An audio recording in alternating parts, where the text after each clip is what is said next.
UDISE ప్లస్లో school ప్రొఫైల్లో అన్ని పాఠశాలల వారు ఆల్రెడీ ఇదివరకు ఈ స్కూల్ ప్రొఫైల్లో 1 నుంచి 12 వరకు ఇక్కడ చూపించిన అన్నిటినీ మనం ఇదివరకు అప్డేట్ చేసాం. ఇప్పుడు మరలా కొత్తగా 13వ సీరియల్ నంబర్ని ఇక్కడ యాడ్ చేశారు. అదేంటంటే list of questions to be added in UDISE portal as state specific questions. ఈ ఫార్మాట్ని మరలా కొత్తగా యాడ్ చేశారు కాబట్టి దీంట్లో ఉన్న డేటాని కంపల్సరీగా అన్ని పాఠశాలల వారు మరలా అప్డేట్ అనేది చేయాల్సి ఉంటుంది. ఇప్పుడు ఈ వీడియోలో ఈ ఫామ్ను ఏ విధంగా అప్డేట్ చేయాలి, ఈ సైట్లోకి ఏ విధంగా లాగిన్ అవ్వాలనేది ఈ వీడియోలో పూర్తిగా డీటెయిల్గా చూద్దాం. ముందుగా మనం స్కూల్ ప్రొఫైల్ ఓపెన్ చేయడానికి యూడేస్ ప్లస్ సైట్ ఓపెన్ చేయాలి. udasplus.gov.in. ఈ సైట్ ఓపెన్ చేయగానే ఇక్కడ మనకి లాగిన్ ఫర్ ఆల్ మోడ్యూల్స్ వస్తుంది. దీని మీద క్లిక్ చేయాలి. తర్వాత ఈ ఆప్షన్ అనేది స్కూల్ ప్రొఫైల్ అండ్ ఫెసిలిటీస్కి సంబంధించింది కాబట్టి ప్రొఫైల్ అండ్ ఫెసిలిటీస్కి ఎదురుగా ఉన్న లాగిన్ మీద క్లిక్ చేయాలి. నెక్స్ట్ ఇక్కడ మన పాఠశాల యొక్క డైస్ కోడ్, పాస్వర్డ్, ఈ వెరిఫికేషన్ కోడ్ ఇచ్చేసేసి ఈ సైట్లోకి లాగిన్ అవ్వాల్సి ఉంటుంది. ఇలా లాగిన్ అయిపోయిన తర్వాత నెక్స్ట్ ప్రొఫైల్ అండ్ ఫెసిలిటీ మీద క్లిక్ చేయాలి. ఇక్కడ మనం ఆల్రెడీ ఇదివరకు ఈ 12 సీరియల్ నెంబర్ 12 వరకు అన్నిటిని మనం ఎంటర్ చేసాం. అన్నిటికీ స్టేటస్ కంప్లీటెడ్ అని చెప్పి వచ్చేసింది. నెక్స్ట్ ఫైనల్లో మాత్రం ఒకటి కొత్తగా యాడ్ చేశారు కాబట్టి అందరూ కంపల్సరీగా ఈ దీంట్లో ఉన్న డేటాను కూడా సబ్మిట్ చేయాల్సి ఉంటుంది. కాబట్టి ఈ 13వ సీరియల్ నెంబర్కి ఎదురుగా ఉన్న ఈ లిస్ట్ ఆఫ్ క్వశ్చన్స్ మీద క్లిక్ చేయాలి. ఇలా క్లిక్ చేయగానే మనకి ఒక ఫామ్ ఓపెన్ అవుతుంది. దీంట్లో మొత్తం 28 రకాల క్వశ్చన్స్ ఎస్ఆర్ను అడుగుతుంది. ఈ డేటాని ఇప్పుడు మనం ఇవ్వాల్సి ఉంటుంది. ఈ డేటాని ఏ విధంగా సబ్మిట్ చేయాలని చూద్దాం. ఫస్ట్ వచ్చేసరికి పక్కా boundary wall with school main gate. మనకి పక్కా బౌండరీ వాల్ ఉంటే అంటే మెయిన్ గేట్ కూడా ఉంటే అప్పుడు ఎస్ అని చెప్పేవాలి. Next library or reading corner or book bank have maintain the issue register or not. దీనికి సంబంధించి రిజిస్టర్ని మనం మెయింటైన్ చేస్తుంటే ఎస్ అని చెప్పిస్తాము.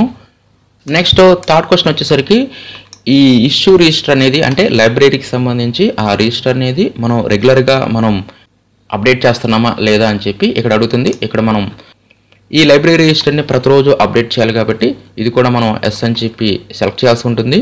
నెక్స్ట్ మన పాఠశాల యొక్క ప్లే గ్రౌండ్ సంబంధించి ఆ ఫెసిలిటీస్ అంటే ఇక్కడ కొన్ని రకాల గేమ్స్ ఇచ్చారు. వీటికి సంబంధించి కనుక మనకి ప్లే గ్రౌండ్ అనేది అవైలబుల్గా ఉంటే ఇక్కడ మనం ఎస్ అని చెప్పి సెలెక్ట్ చేసుకోవాలి, లేదంటే నో అని చెప్పి ఇవ్వాల్సి ఉంటుంది. ఈ విధంగా ఆ ప్లే గ్రౌండ్ ఇక్కడ చూపించిన ఈ గేమ్స్కి సంబంధించి అవైలబుల్గా ఉంటేనే ఎస్ అని చెప్పిస్తాము, లేదంటే నో అని చెప్పి ఇచ్చేస్తాము. నెక్స్ట్ 5వ క్వశ్చన్ వచ్చేసరికి CWSN ఫ్రెండ్లీ గేమ్స్ అంటే ఇక్కడ చూపించిన ఇక్కడ chess, carrom board, indoor games. ఈ గేమ్స్ కనుక మన పాఠశాలలో మనం దీనికి సంబంధించి గ్రౌండ్ ఏం అవసరం లేదు. ఈ ఫెసిలిటీస్ మన పాఠశాలలో ఉంటే మనం ఎస్ అని చెప్పిస్తాము. ఈ chess, carrom board, indoor games ఇవన్నీ ఇండోర్ గేమ్స్ సంబంధించినవి. Availability of dustbins in classrooms, toilets in common areas ఇక్కడ మనం ఎస్ అని చెప్పి ఇవ్వాలి. Next availability of functional furniture in all classrooms ఇది కూడా మనం ఎస్ అని చెప్పిస్తాము. నెక్స్ట్ 8వ క్వశ్చన్ వచ్చేసరికి సైన్స్ ల్యాబొరేటరీస్లో సేఫ్టీ మెజర్స్ అవైలబుల్గా ఉన్నాయా అని చెప్పి ఇది కూడా మనం సెలెక్ట్ చేసుకోవాలి. ప్రైమరీ స్కూల్స్లో అసలు సైన్స్ ల్యాబొరేటరీస్ అనేవి ఉండవు కాబట్టి ఇక్కడ మనం నో సెలెక్ట్ చేసుకోవచ్చు ప్రైమరీ స్కూల్స్ దగ్గరకు వచ్చేసరికి.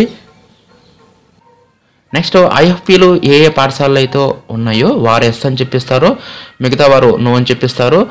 నెక్స్ట్ ఈ 10వ కూడా అంతే, IFPకి సంబంధించి ఎవరైనా ఉపయోగిస్తుంటే ఎస్ అని చెప్పిస్తారో లేదంటే నో అని చెప్పిస్తారో.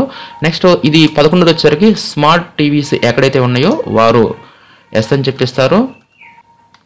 నెక్స్ట్ 12ది వచ్చేసరికి ఎవరైతే ఈ డిజిటల్ లైబ్రరీ కానీ ఈ కంటెంట్ని కానీ ఉపయోగిస్తున్నారో వారు ఎస్ అని చెప్పిస్తారు.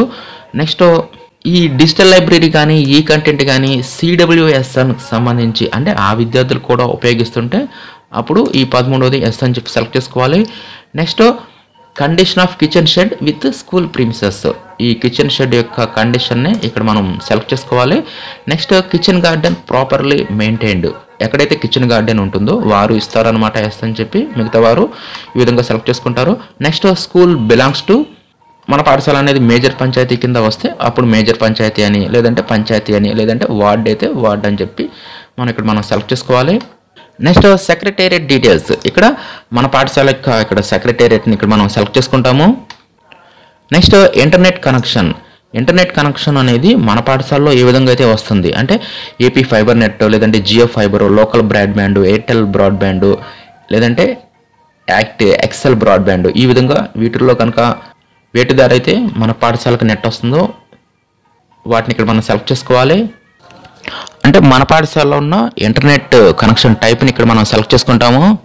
నెక్స్ట్ ఇక్కడ డీడో కోడ్ ఆర్గ్ యూనిట్, అంటే ఇక్కడ మన డీడో గారికి సంబంధించి ఇక్కడ మనం డీడో కోడ్ ట్రెజరీ కోడ్ ఇవ్వాలి. నెక్స్ట్ ఆర్గ్ యూనిట్ వచ్చేసరికి మన పాఠశాలకు సంబంధించి ఆర్గ్ యూనిట్ని ఇవ్వాల్సి ఉంటుంది. ఇవి రెండు కూడా గవర్నమెంట్ స్కూల్స్ వారు ఇవ్వవలసి ఉంటుంది. ఇక్కడ మనకి డీడో కోడ్ అంటే తెలుస్తుంది. ఆర్గ్ యూనిట్ అనేది మన ఎంఆర్సి వారిని అడిగితే, అంటే శాలరీబుల్ ఎవరైతే చేస్తారో వారిని అడిగితే మన పాఠశాలకు సంబంధించి ఆ ఆర్గ్ యూనిట్ని చెబుతారో. ఇది నిధి సైట్లో ఉంటుంది. ఇది ఎలా చూడాలంటే నిధి సైట్లోకి డీడో గారు లాగిన్ అయిపోయిన తర్వాత మాస్టర్ డేటాలోకి వెళ్ళాలి. ఈ మాస్టర్ డేటాలో ఇక్కడ మనకి డిఓపిపి ఉంది కదా, దీంట్లో third option position name and PRC designation mapping ఉంది కదా, దీని మీద క్లిక్ చేయాలి. నెక్స్ట్ ఇక్కడ మనల్ని డీడో కోడ్ సెలెక్ట్ చేసుకోమంటుంది. డీడో కోడ్ సెలెక్ట్ చేసుకొని కంటిన్యూ మీద క్లిక్ చేయాలి. ఇక్కడ అన్ని స్కూల్స్కి సంబంధించి ఆఫీస్ ఐడీలు అని చెప్పి ఇక్కడ ఉంటాయన్నమాట. ఇవేనమాట ఆర్గ్ ఐడీలు. ఈ విధంగా శాలరీ బిల్ చేసేవారిని మనం ఆర్గ్ యూనిట్ ఏమిటో అడిగితే ఇక్కడ మనం ఆర్గ్ యూనిట్ ఇక్కడ ఎంటర్ చేయవచ్చు. నెక్స్ట్ ఇది వచ్చేసరికి నో అబ్జెక్షన్ సర్టిఫికెట్, అంటే ఫైర్ డిపార్ట్మెంట్ నుంచి మనం నో అబ్జెక్షన్ సర్టిఫికెట్ తీసుకుంటే ఇక్కడ ఎస్ అని చెప్పిస్తారు. ఫైర్ డిపార్ట్మెంట్ నుంచి ఎస్ అని చెప్పేవాళ్ళు, లేదంటే నో అని చెప్పాలి. నెక్స్ట్ ఎన్ఓసి ఇష్యూడ్, ఇక్కడ ఎస్ అని చెప్పి ఇచ్చామనుకోండి, అంటే 20ది ఎస్ అని చెప్పిస్తే అప్పుడు ఎన్ఓసి ఇష్యూడ్ అని చెప్పేవాలి. అప్పుడు ఆ issue date valid up to అని చెప్పి వీటిని ఇక్కడ మనం సెలెక్ట్ చేసుకోవాలి. అంటే 25 పైనే నో అని చెప్పి ఇచ్చామంటే ఇంకేమీ అడగదనమాట. అలా కాకుండా పైది ఎస్ ఇచ్చి ఇక్కడ బీది వచ్చేసరికి నో అని చెప్పి ఇచ్చామంటే అప్పుడు అంటే నో అబ్జెక్షన్ సర్టిఫికేట్, అంటే నో అబ్జెక్షన్ సర్టిఫికేట్ లేదని అర్థం. అప్పుడు ఎందుకు ఇవ్వలేదు ఇక్కడ రీజన్స్ మనం సెలెక్ట్ చేసుకోవాల్సి ఉంటుంది. అదే 20దే అసలు నో అబ్జెక్షన్ సర్టిఫికేట్ అనేది రాకపోతే అప్పుడు నో అని చెప్పి 20ది సెలెక్ట్ చేసుకోవాలి. Next available land in acres, ఎంత ల్యాండ్ అనేది అవైలబుల్గా ఉందో ఇక్కడ మనం సెలెక్ట్ చేసుకోవాలి. నెక్స్ట్ ఎన్ని సెంట్లు ఉన్నాయి, ఇక్కడ ఉన్న ఎకరాలు, ఇక్కడ వచ్చేసరికి సెంట్లు సెలెక్ట్ చేస్తాము. Next nearest police station contact number, next nearest hospital contact number, next best available mobile signal.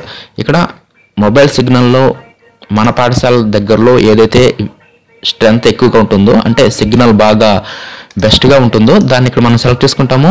Next ఏ సిగ్నల్ వస్తుంది అనేది మనం నెక్స్ట్ ఆప్షన్ సెలెక్ట్ చేసుకోవాలి. Next daily attendance displayed on the board of each class, మనం ప్రతిరోజు అటెండెన్స్ని మనం board మీద display చేస్తాం కాబట్టి ఇక్కడ ఎస్ అని చెప్పిస్తాము. నెక్స్ట్ కంప్లైంట్ బాక్స్ డిస్ప్లే చేస్తుంటే ఇక్కడ ఎస్ అని చెప్పివ్వాలి. నెక్స్ట్ డొనేషన్ రిసీవ్డ్, అంటే డొనేషన్స్ ఏమైనా ఎన్జిఓస్ దగ్గర నుంచి కానీ ఈ విధంగా ఎక్కడి నుంచి అయినా సరే మనం పేరెంట్స్ వద్ద నుంచి కానీ రిసీవ్ చేసుకొని ఉన్నట్లయితే ఎస్ అని చెప్పిస్తాము. అప్పుడు ఎంత అమౌంట్ అయితే రిసీవ్ చేసుకున్నామో ఆ అమౌంట్ని ఇక్కడ ఇవ్వాలి. ఒకవేళ ఎలాంటి డొనేషన్స్ని మనం కలెక్ట్ చేయకపోతే, మన పాఠశాలకి ఎవరు ఇవ్వకపోతే నో అని చెప్పి సెలెక్ట్ చేసుకోవాలి. ఈ విధంగా ఈ వివరాలన్నీ ఇచ్చేసిన తర్వాత ఫైనల్గా సేవ్ మీద క్లిక్ చేయాల్సి ఉంటుంది. ఈ విధంగా డేటా మొత్తం ఇస్తే మనకి ఫైనల్గా స్టేటస్ వచ్చే ఈ 13వ సీరియల్ నెంబర్కి చెక్ చేసుకుంటే కంప్లీటెడ్ అని చెప్పి ఈ విధంగా రావాల్సి ఉంటుంది. కాబట్టి ఈ విధంగా అన్ని పాఠశాలల వారు ఈ సీరియల్ నెంబర్ 13ని కంపల్సరీగా ఈ డేటాని ఎంటర్ చేయాల్సి ఉంటుంది.